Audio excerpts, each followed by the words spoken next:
Somebody, you need to understand that God doesn't leave anything unfinished. But can I be real with you?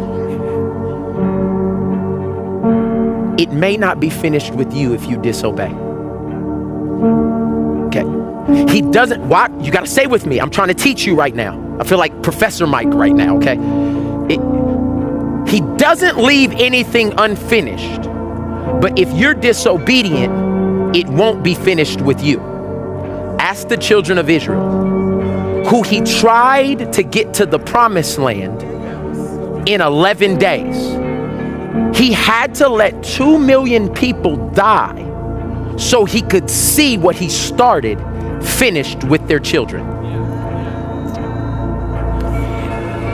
And the saddest thing for all of us right now would for God to give us a promise that we fight against to the point where he has to choose our children. I'm gonna let that sit there.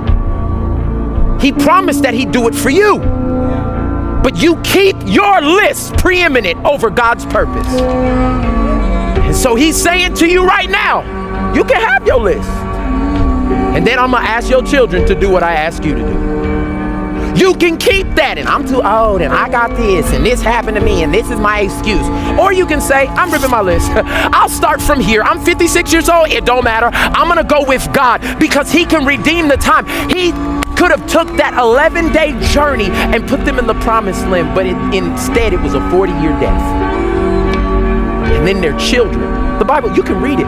He said anybody under the age of 20 will be able to see it. But all those people who disobeyed me and created other idols and created other gods and made sports and television and money and boats and houses, they made those the gods. He said, you're gonna die with all of that. And then I'll have to ask your children to do what I was supposed to do. All the devastation we're seeing in the world right now is because fathers didn't do what they were supposed to do 40 years ago. All the stuff that we're seeing right now in families is because the people before us, they passed up the opportunity to do it God's way, and they thought everything that they had was more than what God had for them. But baby, I'm telling you, there's a generation of about 45,000 people watching right now that is saying, I'm not gonna do this. You're gonna